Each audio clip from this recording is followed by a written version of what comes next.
December 20th, 1941.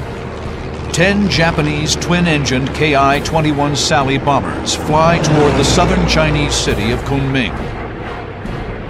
As they near their target, the Japanese bomber pilots are stunned to see 4 small fighter aircraft bearing down on them. The approaching P-40 Tomahawks open fire. Caught off guard, the Sallies quickly jettison their bomb load and turn full throttle toward home. But 10 more of the camouflaged fighters appear.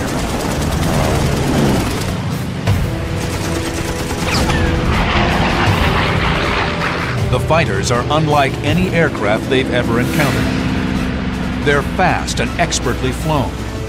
Their wings bear the national markings of the Chinese Air Force, but their nose sports the gaping maw of a great shark. It's the Flying Tigers, now in their first combat over the skies of Southeast Asia. Raining deadly tracers on the twin-engined aircraft, a fighter barely misses slamming into one of the Sallies and, at the last second, slides beneath it. The bomber bursts into flame and noses over in a death spiral.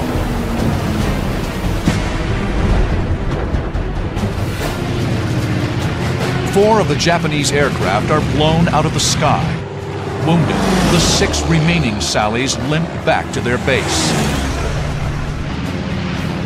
That first combat on December 20th, 1941, represented a watershed in the history of military aviation in China. This was the first time that a thoroughly modern, professional Air Force staffed by Americans engaged the Japanese on the Asian mainland, and it was a stunning success.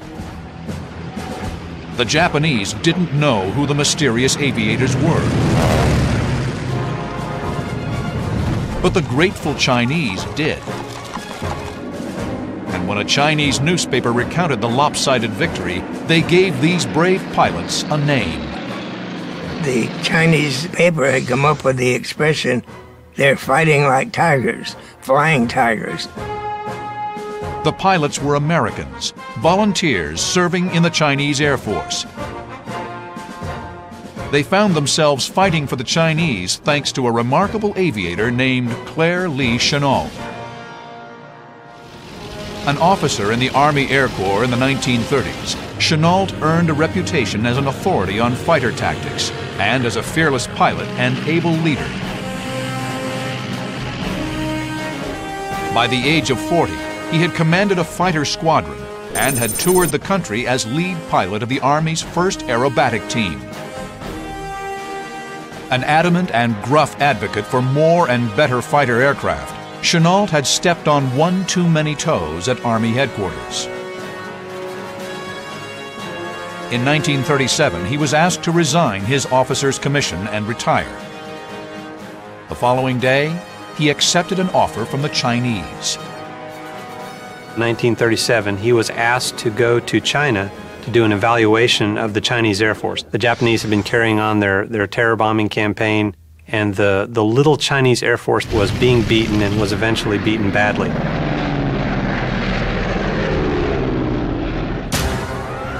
In 1937, 2 years before the outbreak of World War II, the Japanese expanded their grip on Manchuria. The Chinese suffered terribly. Its seaports were attacked, and natural resources were seized to feed the imperial war machine.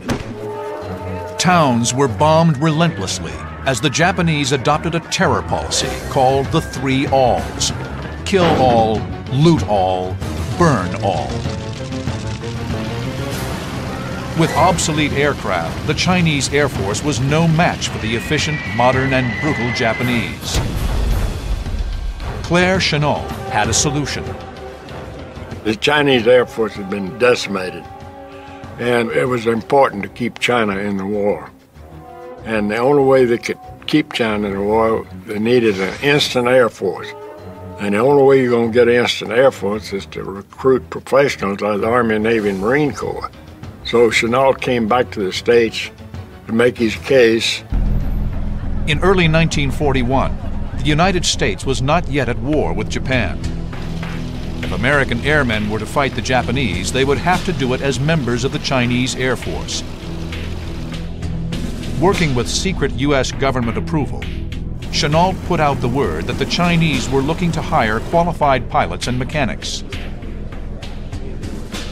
They were allowed to resign from the U.S. Armed Forces, turn around and sign a lucrative contract with the Chinese government.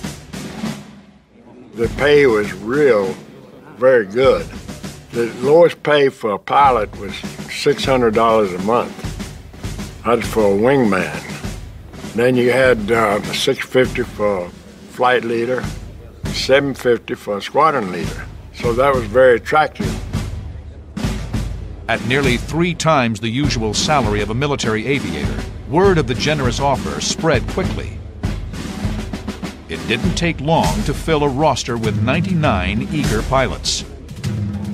Recruiters also contracted about 200 enlisted aircraft mechanics, armorers, radio operators, administrators, and even a chaplain. By July 1941, the airmen had traveled to Qidao Airfield in Burma, an airbase borrowed from the British.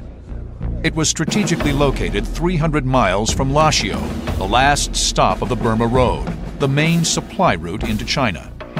The single biggest reason for the Flying Tiger's existence was to defend the Burma Road. That road, which ran, as the name implies, from Burma into southern China, was the major supply route for sustaining Chinese military operations against the Japanese in that part of the world. At Qidao Airfield, they took possession of their new aircraft, the P-40, and an official name, the American Volunteer Group, or AVG. Chennault divided his unit into 3 pursuit squadrons. Each had its own logo, but in the fall of 1941, all the squadrons adopted the soon-to-be famous paint scheme for their Tomahawks. The menacing, grinning shark's mouth would become synonymous with the Flying Tigers. We're looking at a publication that comes out of India, and it showed a lot of these Aussie airplanes, the P-40, just like we had. And it showed the shark's mouth on it. And it lends itself so well to that airplane that we adopted it. By December 1941, the pilots of the AVG had been training for months, but had yet to test their skills. A few days before Christmas, they got their chance. On December 20th, they intercept and destroy 4 out of 10 Sally bombers before they strike Kunming, China.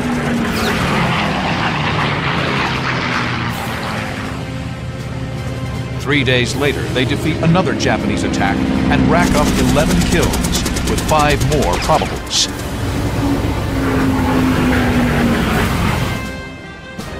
And on December 25th, they down an astounding 24 Japanese planes, a present for Hirohito on Christmas Day. But these early actions are all defensive, stopping incoming bomber raids. A few days after the new year, the Flying Tigers take the fight to the Japanese.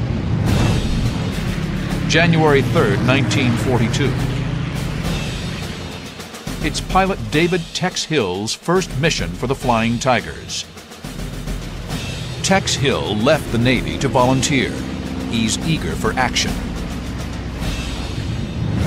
He and 3 other American pilots aimed their P-40 Tomahawks toward the Japanese airfield at Raheng, Thailand. The plan? Arrive at dawn and devastate enemy aircraft on the ground. Jack Newkirk, who was the squadron leader, and he had Bert Crispin on his wing, and Jim Howard leading the element, and I was on Jim's wing. Shortly after takeoff, one of the P-40s radios in. Bert Crispin had engine trouble, so he had to turn back. Crispin heads for home. The 3 remaining P-40s continue on. They're over the target at first light. They make a left turn to align with the field and begin a shallow dive. The pilots line up one behind the other, about 950 feet apart, known as a string formation. They would bend it over, which means to put your airplane in a dive, and accelerate as they came down to strafe the aircraft on the ground. Their 1,200 horsepower Allison engines scream as they dive towards the airfield at 300 miles per hour.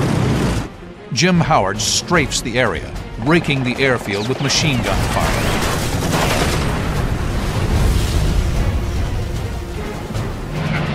Tex Hill dives after him, preparing his own strafing run. But the run is cut short. Tex sees a Ki-27 Nate at 10 o'clock streaking in right onto Howard's tail. It's Tex's first time in combat, and his friend's life is in his hands.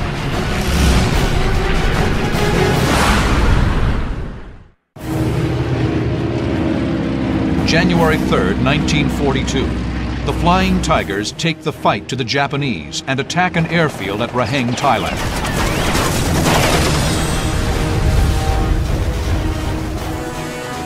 Tex Hill's flight lead, Jim Howard, has just been attacked by a Japanese Nate. Jim Howard is here. The Nate is on his tail, here. Tex is here. Jim Howard strafes the airfield, and the Nate pumps lead into him. Tex closes on the Nate's tail and lines him up in his crosshairs. Our ammo is loaded with every fifth round was a tracer. So it looked like just a big hose, you know, going out there. So I just looking right through the windscreen and following those tracers, and he blew up right in front of me. He blasts through the churning fireball. At the other end of the airfield, Jim Howard pulls up from his strafing run, intact. It's Tex's first victory, but there's no time to celebrate. Another Nate is at 12 o'clock high, directly in front of him. When I saw that other guy who was starting to make a pass on me, then I turned into him head on. It's a defining moment for Tex when he would demonstrate perfectly the strengths of the P-40 over the Japanese Nate. The P-40 was built by the Curtiss Aircraft Company in Buffalo, New York. Claire Chennault obtained 100 that were originally destined for the British RAF. The P-40B was rugged, could reach 378 miles per hour, and was heavily armed with two 50 caliber nose-mounted machine guns and four wing-mounted 30 calibers. It also had thick armor around the engine and cockpit to protect the pilot. Its opponent is the Nakajima Ki-27 Nate, which entered service in 1936. The Nate had an air-cooled radial engine and fixed landing gear. Its top speed was 305 miles per hour, and it was armed with one 12.7 millimeter and one 7.7 millimeter nose-mounted machine gun. The P-40 had better firepower and armor, but it was heavy and could not turn with the much lighter Japanese Nate.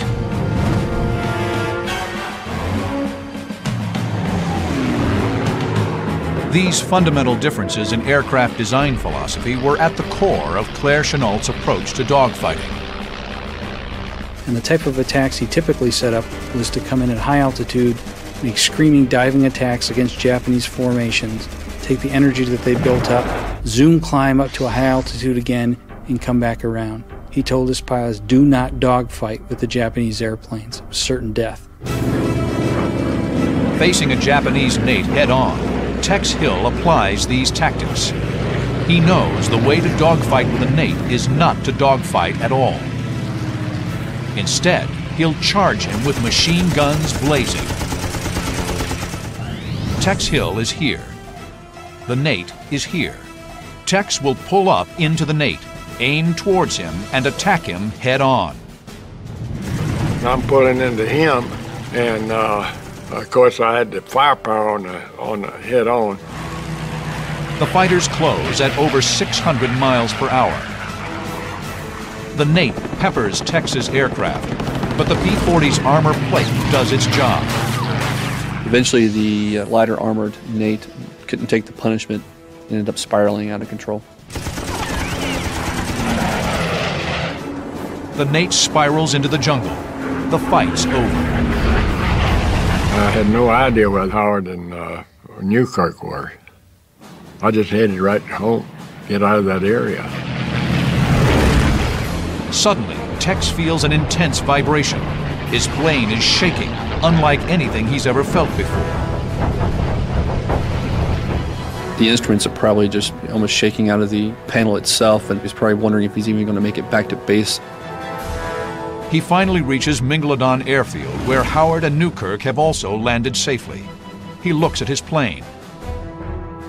He shot 33 holes in my airplane. Some of his bullets stuck in my prop, and it threw the prop out of balance, and I thought the engine was coming out of the airplane.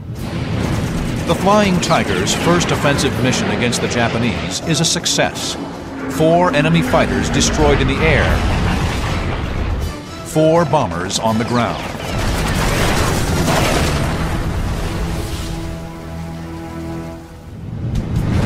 They were also gaining notoriety. The Flying Tigers didn't use military ranks or military discipline. They fought and played by their own rules, their raucous antics fueling their fame. In Rangoon, they rode water buffalo down the street. They shot up the chandeliers in their favorite watering hole. They even had a pet leopard. Chenault looked the other way, allowing the pilots to relieve the tension of constant combat, but he insisted on total discipline in the air. I think he was an excellent leader. If you did your job right, why, he would back you at every time. During its 6 months in combat, this handful of American soldiers of fortune claimed nearly 130 Japanese aircraft. 11 went down under the guns of Tex Hill's P-40 Tomahawk. Here's a ragtag mercenary organization of former Army, Navy, Air Force officers and enlisted men who took on the Japanese head-to-head, very close to the Japanese home islands, and proved that the enemy, who appeared to be 10 feet tall, could be whittled down to size. But after Pearl Harbor, a mercenary army wasn't needed anymore. The full might of the U.S. military was now in the war. Despite their legendary combat record, the decision was made to allow the American Volunteer Group's contract with the Chinese government to expire on July 4, 1942. But the Flying Tigers would live on. The Army soon created the China Air Task Force to oversee the air war in the Far East. The mission and men of the AVG would be rolled into the new unit as the 23rd Fighter Group. The China Air Task Force came under the control of colorful theater commander Joseph Vinegar Joe Stilwell. The transition from the AVG to the China Air Task Force was somewhat messy. The pilots were being coerced to stay in the China Air Task Force, and it left a lot of bitter feelings. Stilwell brought in General Clayton Bissell to talk to the AVG. He could not have chosen a poorer man for the job. The Flying Tigers were gathered in an auditorium, and he basically laid it out. He said, "We want you to stay. If you don't want to stay, then you can go home, but we will have draft boards waiting for you at the gangplank in the United States, and you'll be drafted into the Army as privates in the infantry." The pilots didn't take well to Stilwell's intimidation and threatened to leave en masse. Claire Chenault reactivated his commission and was promoted to general. He set out to clean up the mess and preserve the fighting spirit that made the Flying Tigers famous. He called Tex Hill into his office. And Chenault said, "I think Bissell poisoned them. I don't think many of them are planning to stay. If I lose you, Tex, I'm not sure what I'm going to do." And Tex immediately said, "General, I'll stay as long as you need me." Chenault was obviously relieved and asked Tex to kind of talk to some of the guys and see if they would stay on, because these were the veterans. In the end, 26 out of the remaining 90 AVG pilots and 57 out of 190 ground crew extended their contracts for 2 weeks. enough time to train the new arrivals. Tex and Chenault persuaded 5 Flying Tiger pilots to stay on longer to fight with the new command. On July 29, 1942, the new Flying Tigers would be in action. The Japanese mount a concerted effort to wipe them out. Several nights in a row, waves of Japanese bombers pummel the airstrip at Hengyang Airfield. Frustrated by the attacks, a soft-spoken, talented fighter pilot named John Allison approaches Tex Hill. I said to Tex, as the AVG tried to stop him at night. And if I remember correctly, he said, well, we made some attempts, but we were never very successful at it. So I said to Tex, well, if they come tomorrow, I'm going to be up there. The bombers do return, and this time John Allison and Tex Hill have a plan. It would be Allison's first taste of combat, and under a full moon, he would engage in one of the most famous dogfights in Flying Tiger's history. July 29, 1942, a full moon shines brightly over Hengyang Airfield. The Flying Tigers are in action again, and John Allison will get his first taste of combat. Allison has been alerted that a Japanese bomber formation is en route to attack the Tigers' base. He straps into his P-40 and launches into the air. John Allison reminds me of no one as much as Jimmy Doolittle. They're both short in stature, very focused, precise types of aviation professionals, but when each of them climbed in the airplane, strapped in and started the engine, there was a personality change. Tex Hill and John Allison have worked out a clever tactic to detect and engage the formation. Previous raids had shown them that the Japanese liked to bomb targets from 15,000 feet. We didn't want them to get underneath us because at night you just can't see them, although you could see the flame from their exhaust. Allison and veteran AVG pilot Ajax Baumler will be flying in a position called Up Moon. Lacking radar or navigation aids, the moonlight is their only help in detecting the Japanese. If the Japanese come in at their normal altitude, both pilots will see them silhouetted against the moonlit sky. If the Japanese come in under Allison, Baumler will see them. If they come in under Baumler, they will be low enough for the ground crew to spot them and radio in. Baumler levels off at 9,000 feet. Allison continues on to orbit at 12,000 feet. Somewhere in the darkness, the formation of 6 Japanese Ki-21 bombers approach in 2 3-plane elements. The Mitsubishi Ki-21 bomber, better known to the Allies as the Sally, was the workhorse of the Japanese Army Air Force in China. It could carry over 2,000 pounds of bombs. The Sally had incredible range, but this came at the cost of crew protection. It was very lightly armored. A fighter could shred the Sally with machine gun fire if he could get in close, but he would have to brave its 2 trainable 7.7mm machine guns, one in the nose and one in the tail. Allison gets a radio call. Crew at the airbase can hear the Sally's engines over them. Finally, they were approaching our little airport at Hengyang from the north. Allison and Baumler scan the skies, peering through the darkness for a glimpse of the bomber's exhaust. Allison twists his head around and catches a flash of exhaust. 3 Sallys above him.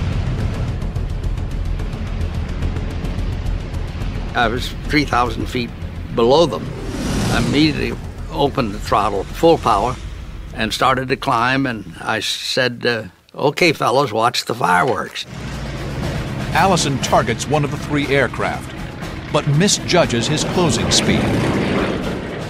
My airplane was climbing fast and also going much faster than the bombers, and I turned to follow them, and I was right in the middle of the formation. Suddenly, streams of tracers bracket Allison's P-40. They were shooting at me, and my radio went dead. They had hit my radio.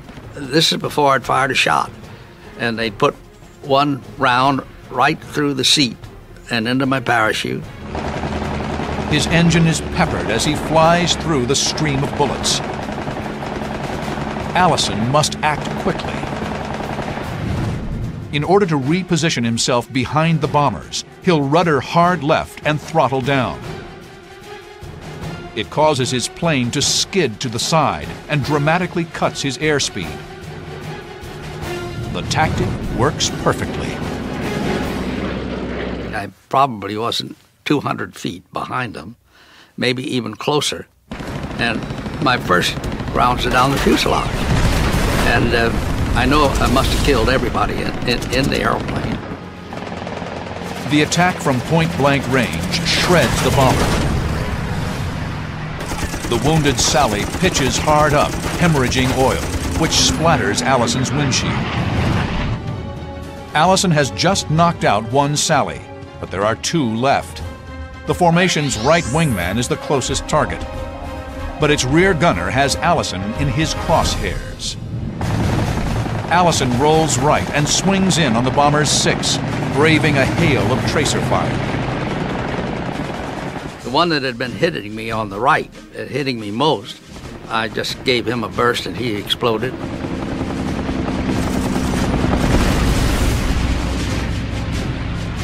It's a confirmed kill. There's just one Sally left in the formation. The leader, but Allison's P-40 is wounded. It's taken a tremendous beating. I didn't realize how hard I had been hit, but they'd actually knocked a 5-inch hole through the crankcase, and all the oil was draining out, which I didn't know that. Thanks to the P-40 and its ruggedness, it kept flying. Allison brakes left, slams his throttle forward, drawing a bead on the lead Sally. His bullets impact the aircraft's left engine. Trailing flaming debris, the Sally disappears into the darkness. It's Allison's third bomber.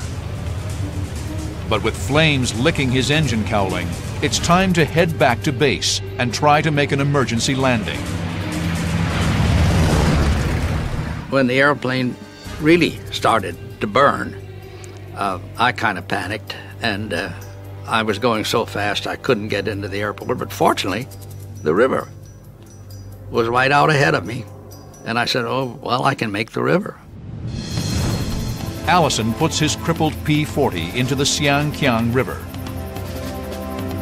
I popped out of the airplane, swam over to a log raft. A Chinese young man ran out across the logs, pulled me up, and in my best Chinese, I was shouting, I'm an American, I'm an American. 4 of the 6 Japanese bombers sent to strike the airfield are shot down. But these 6 bombers are just the first wave. Only hours later, in the light of day, the Japanese would send a far larger formation to eliminate the Americans once and for all. And this time, they're bringing escort. A formation of advanced fighters more powerful than the Nate. They'll test the Flying Tigers like never before. July 30th, 1942, Southeast China. The 75th Fighter Squadron of the Flying Tigers scrambled to intercept a formation of enemy aircraft sent to level their home base at Hengyang Airfield. Tex Hill leads 10 P-40s into the fight. Hill climbs to meet a formation of 27 Japanese fighters that are leading the onslaught.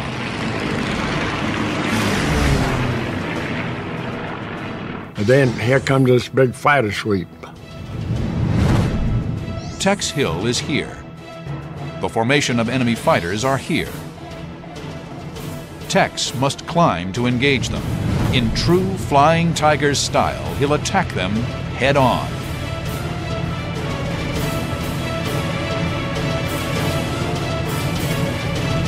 They aren't the familiar Nates. The fighters are a newer, advanced Japanese aircraft. The Nakajima Ki-43 Oscar is the successor to the Nate.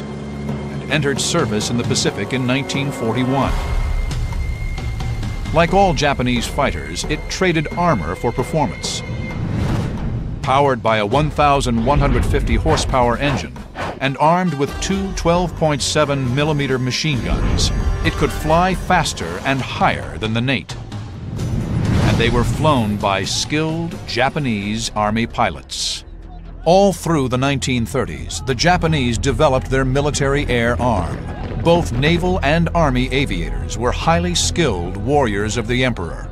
The Japanese military culture was extremely mission-oriented. It was said that every Japanese warrior owed the Emperor his life.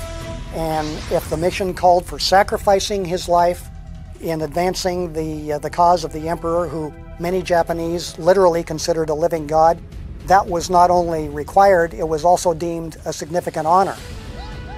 Those guys were very well trained. I said, you know, the Japanese, anything that they did or set out to do, they just really excelled in it. The Oscars spot the P-40s and move to engage. Tex opens his throttle, leading his squad of P-40s into the teeth of the Japanese assault. Tex will use the same tactics that have made the Flying Tigers famous. One of the Japanese Oscars pulls ahead of the rest. He goes head-to-head with Tex. This guy and I came head-on, doing about 250 or something like that. He was doing around 200. That's pretty fast. But you know, you get a fixation on something like that. Sometimes with closing rate like that, well, you could very easily collide. Tex and the Oscar open fire at the same time. The P-40 shudders as the Oscar's bullets hit home. Tex ignores it. He keeps closing.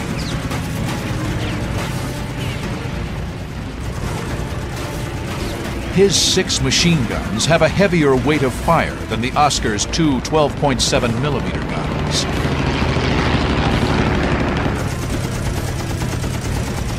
The minute I hit him, he started smoking. He immediately began to trail a thin trail of smoke, and we knew he was hit, and probably fatally. The Oscar is an advanced Japanese fighter, but its weakness is the same: no armor. A split second before they collide, the Oscar bursts into flame and falls away.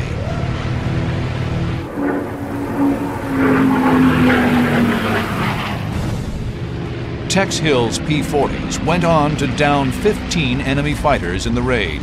The Japanese attack fails, and the Flying Tigers' home airfield is spared. The Japanese effort is derailed by Chennault's well-honed tactics. Avoid the turning fight and use the P-40's superior speed, power, and heavy armament.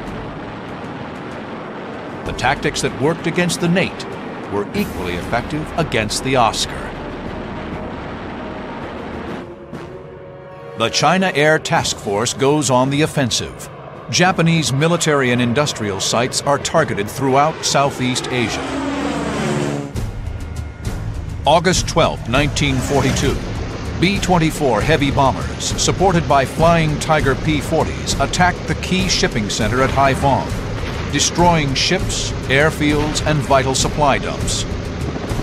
In October, P-40s dive-bombed Japanese supply lines and strafed convoys in Burma. On November 27th, the largest force in China Air Task Force history strikes the port city of Canton on the Pearl River Delta. But on March 19, 1943, the small, scrappy China Air Task Force was replaced by a new organization, the 14th Air Force. Claire Chennault took command. So naturally, the newcomers, the new guys on the block, attached themselves to the Flying Tiger name. After all, the same Claire Chennault was their commanding officer as well. John Allison leads some of the most successful raids of the entire war, but his Asian tour is coming to a close. He is to be reassigned to the European theater. But on his last day in China, Allison will find himself in the most harrowing dogfight of his career.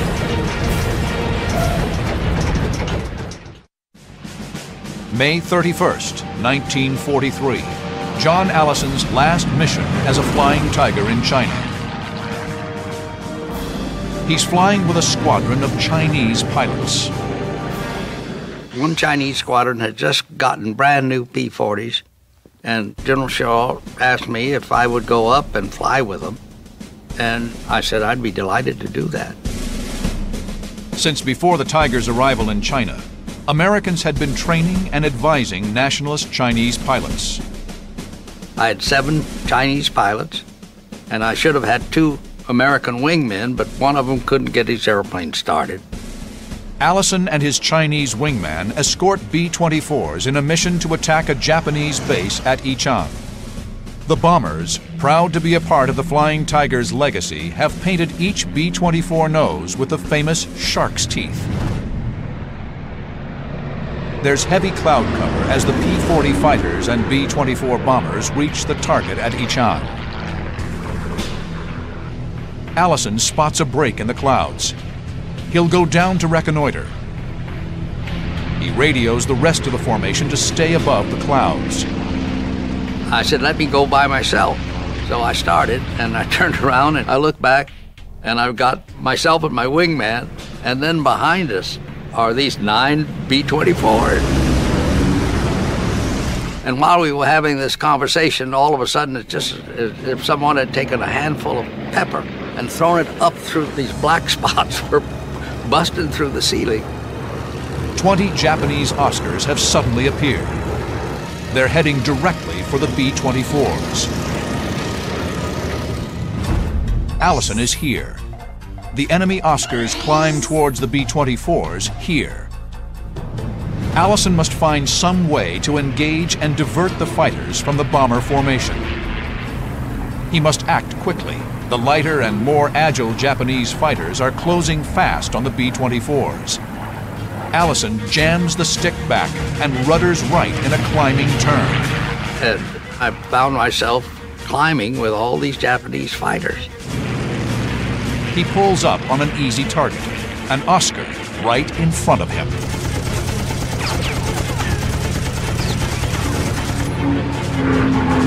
The tracers hit his cockpit, and he just rolled over and dove straight into the cloud.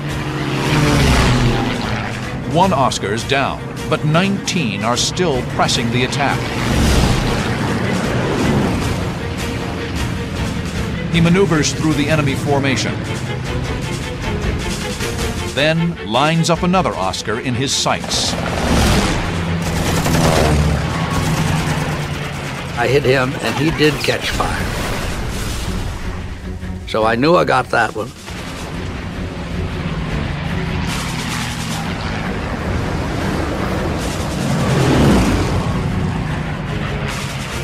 Allison pulls into a high G climb. 3 Oscars are attacking a B-24. Before he reaches the vulnerable bomber, he spots another bandit at 3 o'clock. Allison has to make a split-second decision. Allison is here. The bombers are here. The Oscar is on his 3 o'clock here. But I figured that I could just pull my airplane up almost into a stall, and then I might be able to divert these 3 from their attack on the bombers. It's a gutsy move. Allison will climb vertically towards the Oscars, letting loose a stream of fire to disrupt their attack. But he'll lose airspeed in the climb. If he stalls, he'll be an easy target for the Oscar on his tail. Allison pulls the stick into his chest. His airspeed falls off. He presses the trigger. His P-40 shudders in a stall. The Oscar opens fire. And the next thing I knew, I lost my rudder. This airplane coming up from below had hit the main hinge of our rudder, and it fell off. But instead of leaving the airplane, it was still connected by the cable, and it started a terrible vibration. With his rudder gone, Allison can't really maneuver his aircraft. The only thing he can do is just keep it level and airborne. So he's now vulnerable to any other enemy aircraft out there that decides to take him out. The P-40 vibrates uncontrollably as it levels off. At that time, in the secretive black world of advanced military aviation development, one technology had emerged at the forefront: stealth. During that period, the late 1970s, of course, in what we call the black world, in the world of secret programs, there was a great effort going on to come up with counters to these new Soviet weapon systems that could enable us to knock out their SAM system. And that, of course, led to the development of the F-117. Analysis of air-to-air combat in Vietnam, called the Red Baron Study, had kick-started the race for stealth. An operational analysis study showed that in Vietnam that most aircraft were killed by other aircraft that they hadn't seen. So from this, you get the idea that if the aircraft isn't seen, it has a tremendous advantage. Air combat data from World War II and Korea reinforced this need for invisibility. So from this, in a process of operational analysis, the U.S. Air Force learns that what you really need to do is be invisible to the enemy. And that means that an aircraft is designed to be as near as possible invisible to an enemy fighter aircraft. Its geometry is designed to give it a very low profile, that is to make it very invisible to an oncoming fighter aircraft using high-frequency fighter aircraft radar. The principle of stealth technology is to literally make an airplane invisible to the enemy. An aircraft's shape must reflect incoming radio waves away from the enemy radar rather than towards it. To further obscure the warplane's visibility, an aircraft is then covered in materials that absorb radar signals. In turn, this reduces its visibility on a radar screen. Leading the way in stealth technology was Lockheed Martin's Skunk Works. In the late 1970s, stealth wasn't widely known outside of a few companies. The ability to integrate stealth technology, shaping for stealth, and the materials was really only well known in two companies. It was Lockheed and Northrop. In 1977, amid unprecedented security, Lockheed flew a prototype of the world's first stealth fighter. And by the 1980s, during Operation Just Cause, its F-117 helped to destroy General Noriega's regime in Panama.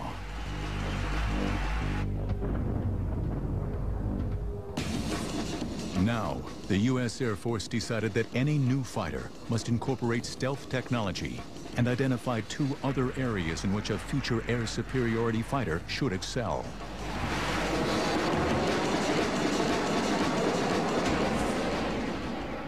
Well, at that stage of the game, it was clear that the Air Force wanted a stealthy fighter. It was also clear that they wanted an airplane that would supercruise, in other words, run supersonically without lighting off the afterburners.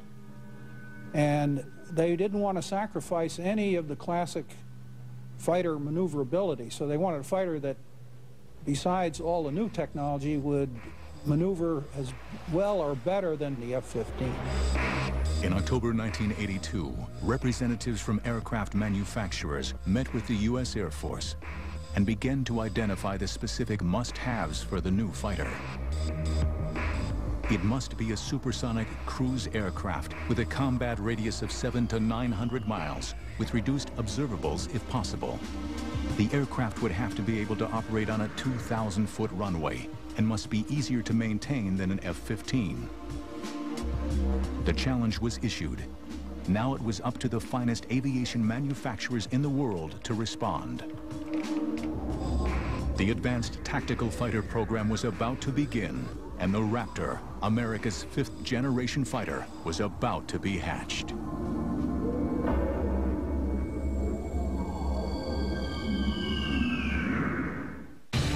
The FA-22 Raptor is so stealthy, it appears the size of a bumblebee when detected by radar. even though it's more than 62 feet long with a wingspan of 44 feet. Modern Marvels will return in a moment. To me, game day is the most important day of the week. It doesn't matter if it's the big game or tossing the ball around in my neighborhood. I believe that my performance is a reflection of how I take care of myself and how I want to live well. GNC Mega Man Sport Multivitamin helps me do just that. It's balanced nutrition in a proprietary sports blend, enhanced with antioxidants, prostate, and heart support, plus key amino acids, the building blocks for healthy muscles. Game day starts with my Mega Man Sport Multivitamin from GNC. Live well. Okay, on the three-course menu, I'll have the green bean fries, the ribs, and the Oreo cake. Oh, no, wait, the bruschetta chicken parmesan, mahi-mahi. Maybe I should do the turkey burger. Friday's three-course menu is back with 210 possible combinations to build your perfect meal. Choose from 5 awesome appetizers, 14 amazing entrees, and 3 delicious desserts. Just $12.99. Only at Fridays. Which is why we use the turn signal. All right, who can tell Mr. Leffler why it's dangerous to go fast? The faster you go, the less control you have over your car. Very good, Mr. Edwards, which is why... Well, yeah, because last year at Charlotte, going about 175 off turn 4, Casey got real sideways and just T-boned me right in the door. If I'd have backed it down to, say, 150, 140, he'd have missed me completely. T-boned you. Well done. The NASCAR Busch Series on ESPN2. Season begins Saturday at Daytona. No one of our age has ever taken power, so we're too young to realize that certain things are impossible. I'm going to take on the slave trade. Do it. Throw their filthy ships out of the water. You have passion. That matters more. No matter how loud you shout, you will not drown out the voice of the people! From the makers of Ray comes the first must-see film of the year. A sweeping epic, says Jeffrey Lyons. It's triumphant. Amazing Grace. Rated PG. Opens in theaters everywhere February 23rd. America's changing shape with Dexatrim Max 2.0. Now in 2 delicious new flavors. Gives me and my water a boost. Size 8, here I come. Helps curb cravings. A healthy way to max out your weight loss. Dexatrim Max 2.0. Max out your water.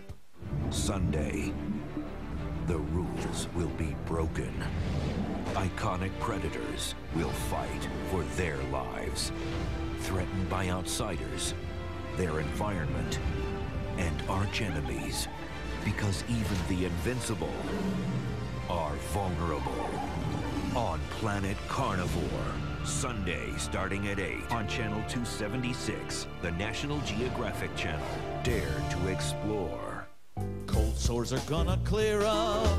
Put on a happy face. Want them gone fast? Get Herpecin L. Unlike other treatments, it helps heal lips fast, soothes skin, and protects lips. Herpecin L. Just put on a happy face.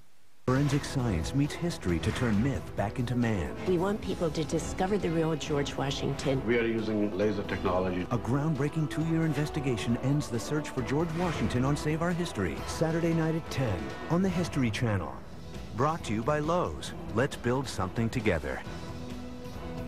They were never trained for this. You don't get scared. You get scared afterwards. Their hardware wasn't built to take this kind of firepower. We could rough them up a little bit. It's going to take everything they've got. And that's when we knew that this is it. This is a fight to the finish. Death of the Japanese Navy on Dogfights. Next on the History Channel. We now return to Modern Marvels.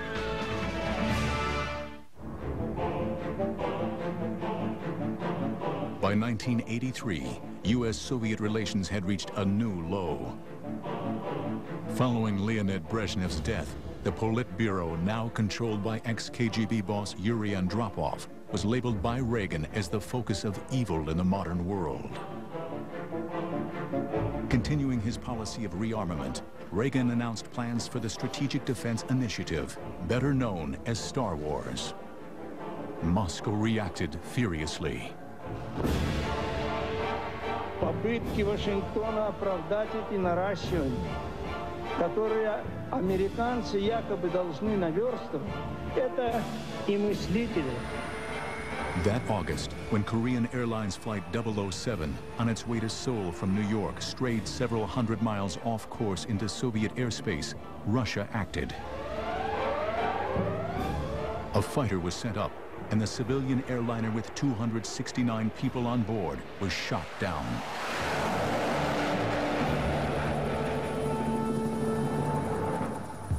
The shooting down of KAL-007 sent shockwaves around the world, straining international relations almost to a breaking point.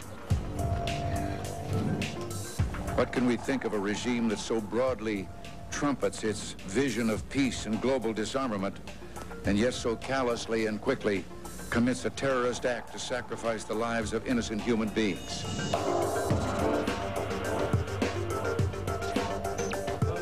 Reagan's reaction to the crisis strengthened U.S. conviction that stealth would now be the prime requirement for America's new fighter.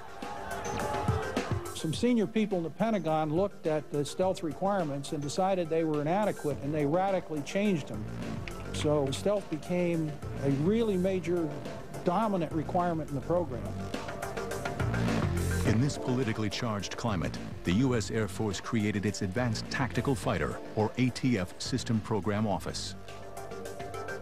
Based at Wright-Patterson Air Force Base in Ohio, Colonel Albert C. Piccirillo was placed in charge of the division. One of the things we really wanted was the ability to leverage stealth in a high-performance fighter. And we also wanted this high-performance fighter to still be capable of good close-in, within visual range maneuvering capability. In fact, we wanted more than just existing capability in some areas. Manufacturers were invited to submit concepts for an aircraft with an operational radius of 800 miles, enough to allow it to operate over the entire central region of Europe from bases in central England. It should have low observable characteristics and be able to cruise at Mach 1.5 for an astonishing 600 miles. We weren't building an airplane for the 1990s, although that was what we were trying to do. We were really building a fighter for the 21st century that could take on all of the advanced threats that the Soviet Union was likely to throw at us. All of the teams had their work cut out for them, but on top of this, the military added another complicating factor. At the end of the concept demonstration phase, the decision was made by the Air Force to launch a demonstration validation phase of the program that would involve building 2 flight demonstrators, YF-type airplanes, that would then be evaluated. They didn't have to have full armament, they didn't have to have avionics, they didn't have to have stealth coatings, but essentially they were going to go out and show us what you can do. But building prototype aircraft was expensive, and no one manufacturer could afford it on their own. They all know that they must invest so much money in developing that if they don't get the contract, they're going to be so out of pocket, it's going to hurt the company badly. Each manufacturer would submit a design for the demonstration valuation, or DEM-VAL competition, but agreed that the winning company would be the prime contractor and its partners subcontracted to produce major components. Everybody's investment will be at least partly repaid because everybody gets a piece of the action. 7 designs for the Air Force competition were submitted for final evaluation. All of the 7 contractors came in with designs that were very feasible, and that could have been built. The question was, which were the best, and then how did we determine that they really were good enough? 2 manufacturers with strong experience in stealth technology, Northrop Grumman with its B-2, and Lockheed Martin with its F-117 led the way. Northrop's Advanced Tactical Fighter, or ATF design, was for an alien-looking aircraft with diamond platform wings and huge V-tails. It was a design that stressed speed and stealth. Northrop came in with an airplane that really, from the very beginning, looked just like the YF-23 that eventually was built and flown. Lockheed's entry echoed that of the F-117. Its vectored thrust, arrowhead shape, trapezoidal wings, and 4 tails ensured that the aircraft would be maneuverable. The fact was that Lockheed and Northrop had significant advantages in the fact that they had built stealth aircraft and flown them. It's a big credibility factor there. On October 31st, 1986, both Lockheed and Northrop's ATF designs were declared the winners. Under the terms of the Demval competition, each team would build 2 aircraft. At the end of the process, one of 2 designs would become America's new advanced tactical fighter. Costing billions of dollars, the new fighter would make a technological leap into the 21st century. The FA-22's radar system gives the aircraft a first look, first shot, first kill capability. That means it can see an enemy plane first, fire a missile, and destroy the target without the pilot ever knowing. Modern marvels will return in a moment.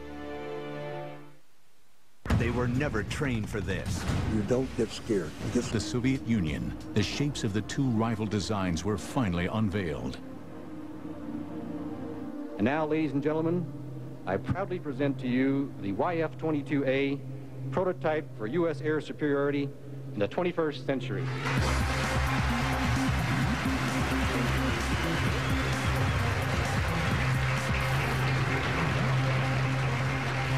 On behalf of the entire team, I am honored to present the YF-23.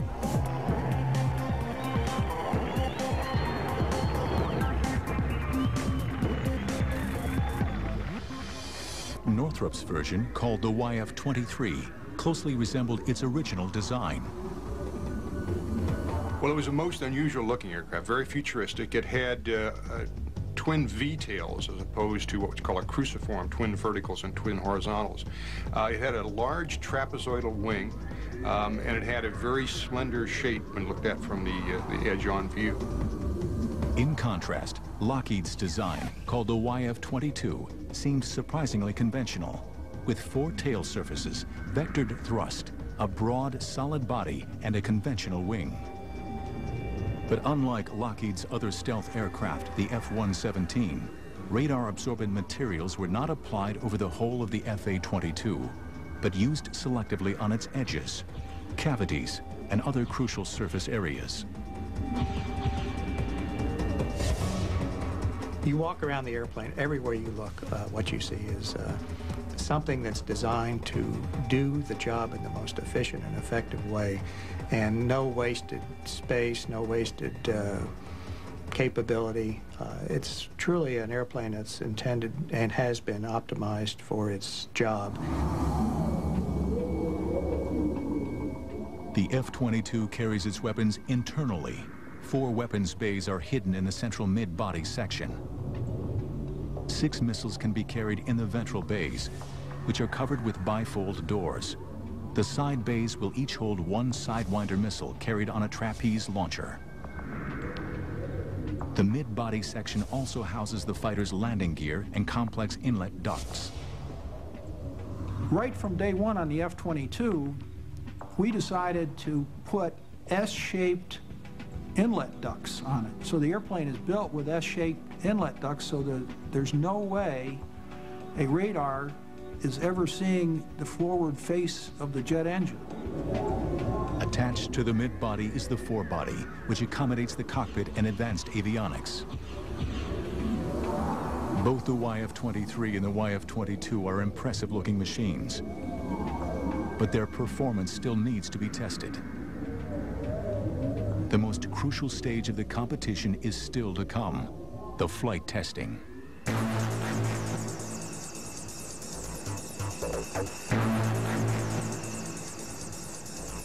Northrop was first in the air. In August 1990, the YF-23, flown by Paul Metz, went airborne.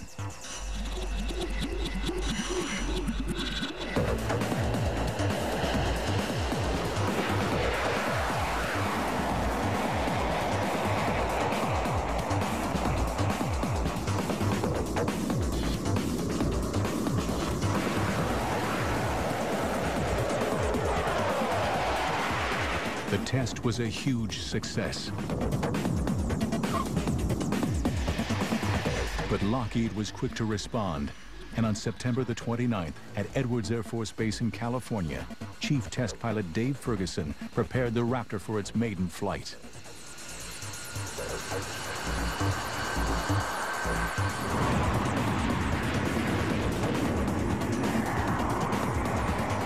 And I felt the only thing in this airplane that's ever flown before was me. And I think in the back of my mind I was saying, please fly, when I pulled the nose up, and it just lifted off.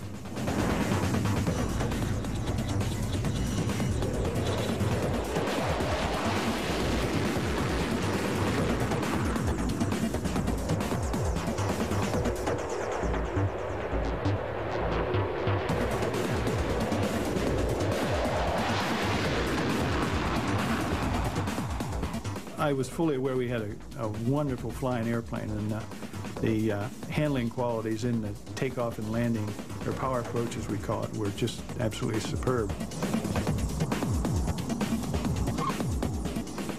When I landed and Sherm met me at the airplane, I said, hey boss, we really have a winner here. The way the F-22 performed was no surprise to anybody who was involved in the program, not at all. I mean, my money has been on the F-22 from early 1985, and it'll be there till I'm gone. Over the next 3 months, the Raptor underwent a whole series of tests. The Air Force required both teams to give them performance projections, and then they were going to actually compare that with what the airplanes actually did in flight, subsonic, supersonic, at different altitudes, and so forth. The winner of this stage would earn a contract for 650 aircraft. The decision would hinge not just on what the contractors promised, but on the Air Force's confidence in their ability to deliver. We expected to get a lot of flying done in the 90 days. We actually got 72 flights out of 2 airplanes in 90 days. And that is about as good as you can do. During flight testing, the Raptor had beaten Northrop's YF-23 in a number of crucial performance areas. We focused on the supersonic testing, including supercruising, and we did something that Northrop didn't do, and that is we did launch a couple of missiles. We launched a Sidewinder out of the internal side bay on our prototype airplanes, and we launched an AMRAAM long-range air-to-air missile out of the internal weapon bays. The YF-22 had clearly shown that in every category, it was far superior to any existing fighter. The Air Force was very impressed by what Lockheed had done. Their flight test program was very aggressive. They flew hard and fast. They flew many more hours and sorties than Northrop did. And all of that gave the Air Force confidence that they knew what they were doing, high confidence, and they could build a superior airplane.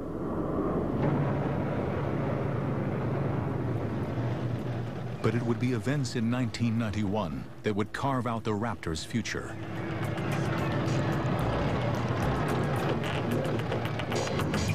"22 minutes after midnight on January 17, 1991, Lockheed's stealth F-117 spearheaded U.S. strikes against Saddam Hussein's regime. The performance of Lockheed's stealth bombers during Operation Desert Storm gave the company and its aircraft some priceless publicity. I think clearly Lockheed was benefited in 1991 by the Gulf War, where the F-117 was a star performer. And there were skeptics of stealth, even as late as that. That had to be beneficial to the program. But another aircraft also emerged from the Gulf War with a glowing reputation.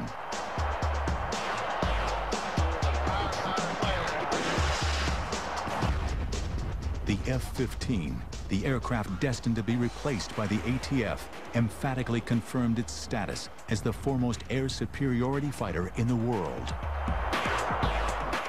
Now, it appeared that the need for an advanced stealthy fighter, the F-22, might be totally unfounded. See, it's not like the F-15 wasn't any good. It's a good aircraft. It's still a good aircraft. It will be a good aircraft for for years to come. You could even just tool up the factory and keep building new F-15s. Why not? Hey, I'm going to bring him up now. But not everyone agrees. The big weakness in their argument is they are making a statement about world conditions today and what the threats are today. The real issue is, what capability do you want for 2025 or 2030? The people who say you don't need this, they think the world is not going to change in the next 20 years. And that is a hell of an assertion. By April 1991, bogged down by the F-15 debate, the U.S. Air Force prepared to announce the winner of the Advanced Tactical Fighter contract. But would the Raptor emerge from the controversy unscathed?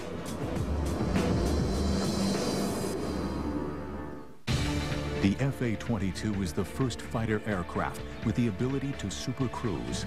That means it can fly at a velocity of 1.5 times the speed of sound or greater without needing to engage afterburners.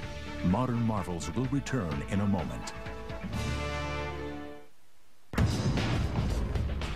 Lockheed announced that it intended to locate the F-22's headquarters in Georgia, where the Raptor's forward fuselage would be built.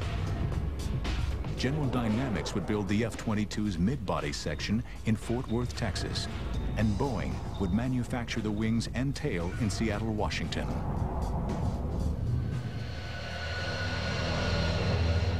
But just 8 months after the contract was awarded, the program hit its first major snag. We lost one of the YF-22s. Fortunately, the test pilot, who's a good friend of mine then and now, walked away unharmed. During preliminary testing, the unthinkable happened. A YF-22, flown by Tom Morgenfeld, crashed just after takeoff. As this unique footage shows, the aircraft's thrust vectoring system forces it to belly land on the runway. A key element of the Raptor's design, thrust vectoring, uses movable exhaust nozzles to alter the angle of thrust from the two Pratt & Whitney engines.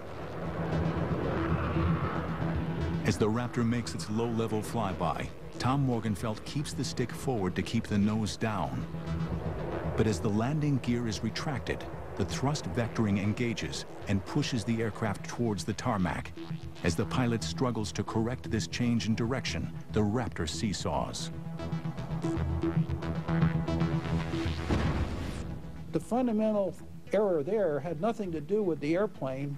It had to do with the fact that you don't fly a green airplane and fly it at low speeds, at low altitudes. The cause of that accident was stupidity on the part of the management. It had nothing to do with technology. Despite the loss of the stealth aircraft, the program had achieved its major goals. 10 million man-hours of analysis, 4,000 hours of radar testing, and hundreds of hours of flight testing had gone into the development of the aircraft, even before construction was given the go-ahead. In fact, the F-22 accomplished more flight testing than any other fighter prior to full-scale production. The first F-A-22 built for the U.S. Air Force was unveiled in a ceremony on April 9, 1997, at Lockheed's headquarters in Marietta, Georgia.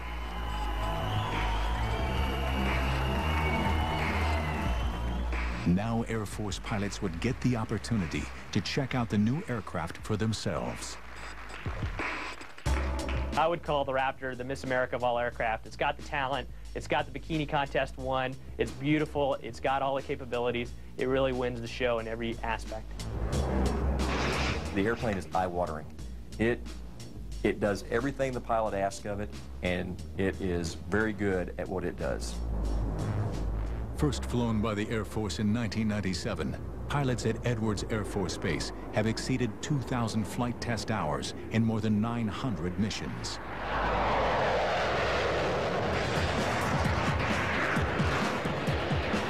The first time I went out, one F-A-22, me, against 4 F-16s.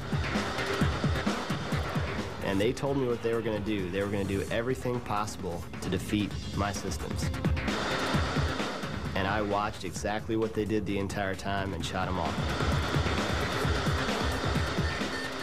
It was almost too easy, and I was almost laughing in the cockpit.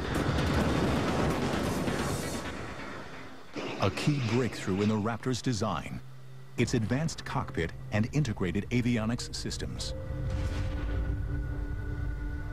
But I think really where the Raptor gets its amazing capability is the fusion of all of the different sensors on the aircraft. You have a tactical scope that combines the information of all the other sensors on the aircraft into one display for the pilot. So as a pilot, you don't have to sort through the radar or another sensor to see what's going on around you.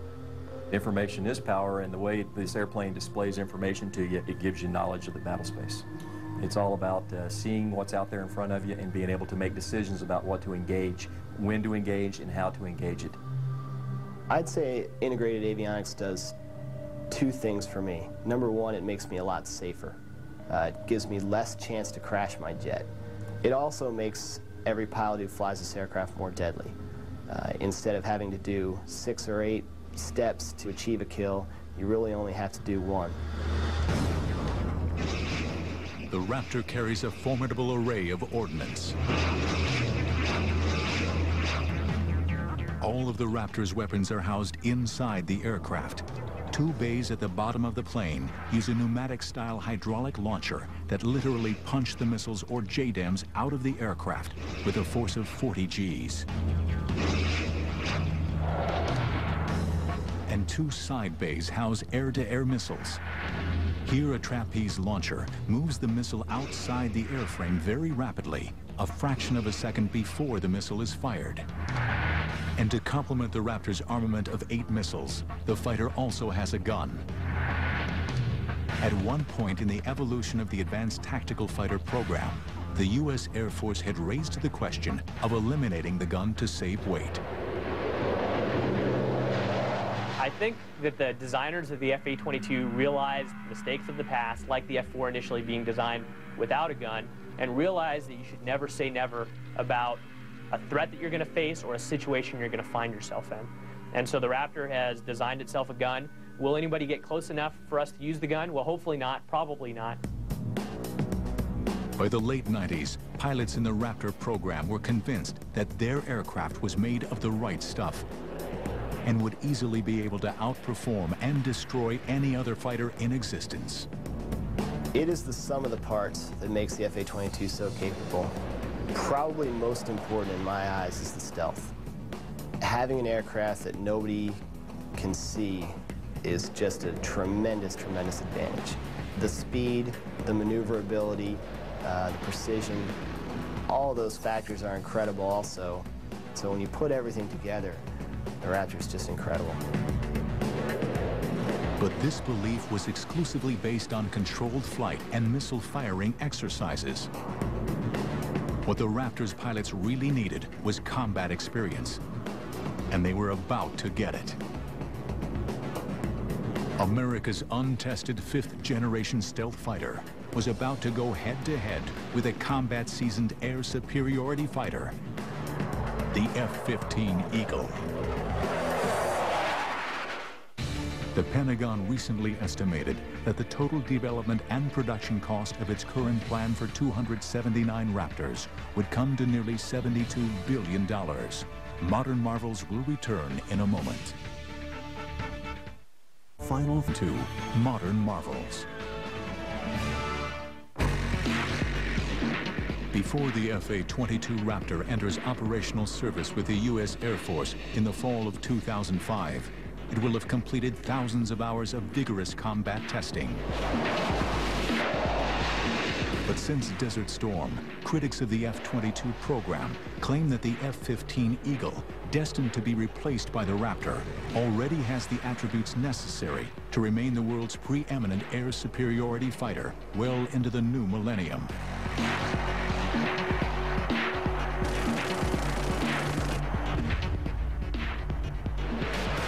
It is a view dismissed by the U.S. Air Force. If you look at the F-15 and the F-18 and compare it with existing fighters that are sold around the world today, you'll find that today we're almost at parity. If we ever run up against an enemy that has the ability in terms of the air crew to use those enemy fighters, we will have a tough time with the current generation. The F-15 is a great aircraft, and in air-to-air it is outstanding. However, with the production of new fighters that are being produced today and also some surface-to-air threats, there are situations in the F-15 that would make me nervous.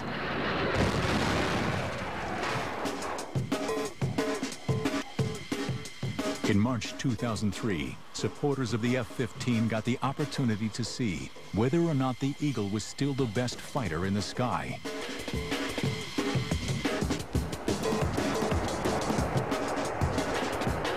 Five F-15s would go head-to-head with a single Raptor. Although no missiles would be used during the exercise, the sorties would closely resemble actual combat. No mercy would be given by either side. This was a kill or be killed exercise.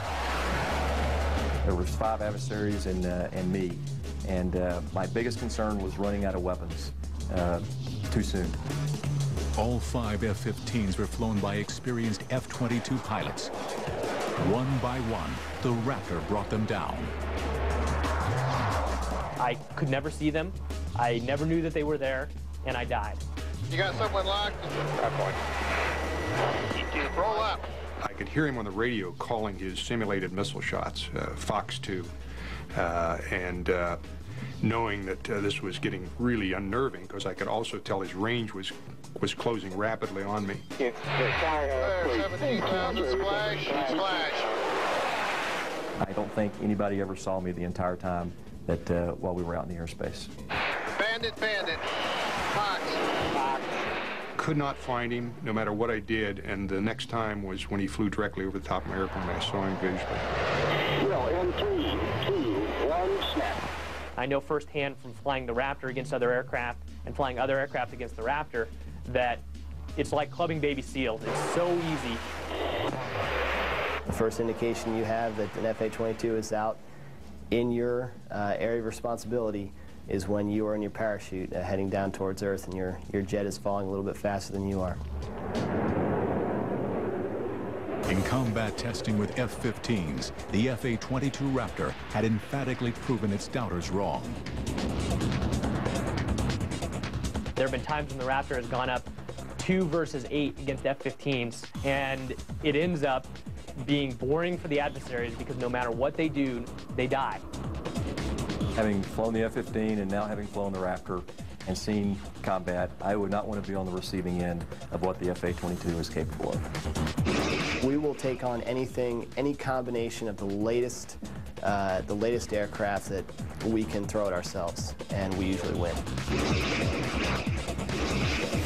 To date, 27 F-A-22 Raptors have been delivered to the U.S. Air Force and are in limited operation at Edwards, Nellis, and Tyndall Air Force bases.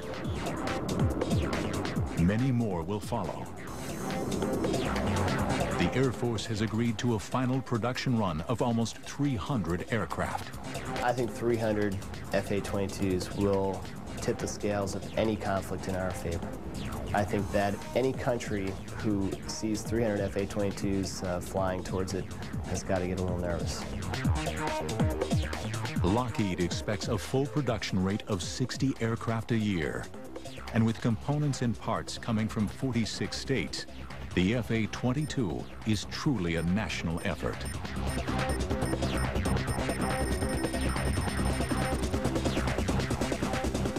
Costing a massive $93 million each, the Raptor is certainly the world's most expensive fighter aircraft. But for many, it is money well spent. Yeah, this was something special. This was not like an F-15 on steroids or an F-16 on steroids. This was the real thing with a leap of technology that's orders of magnitude better than what we have now. The interesting thing about the F-22, though, is it is a fixed volume with an infinitely increasing ability in terms of its computer capabilities. If you think about the airplane, it has fixed holes in the sides of the fuselage where computers sit today. In the future, there will be more computer capacity that requires less power going in that same physical hole. So the F-A-22, over the course of its life, will only become a more and more flexible and more potent machine as computer capacity increases. America's Fa-22 Raptor was created out of the Cold War fear that Russian-made fighters would sweep aside the F-15. But the world has changed since the frigid days of the Cold War. The Soviet Union no longer exists, and the F-15 has more than earned the fear and respect it commands as the current frontline fighter for the U.S. Air Force. But the Raptor, Lockheed's Fa-22, looks set to carry U.S. Air Force doctrine well into the 21st century. I'd be terrified to go into the arena with something like that. I really would. I've been on the receiving end of it in testing and mentally translated myself to what if this was combat, and it is a unnerving and a disquieting feeling to fly in the same airspace with one of these airplanes. I would say that it's not fair to our enemies or even our own technology to fight against the Raptor, but the goal of war isn't fair, that we don't go into combat because we want a fair fight. We want to win as fast as possible with as little loss of life as possible. And the Raptor allows that to do that for generations to come.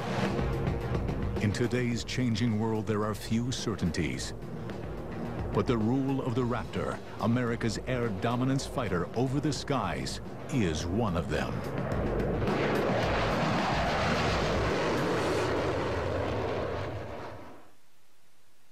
It's lopsided battles in naval history. On one side, the Yamato, the world's biggest battleship.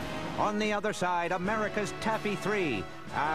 Not the world's biggest battleship. But don't place your bets yet, because the outcome is quite unexpected. Death of the Japanese Navy on Dogfights, next on the History Channel.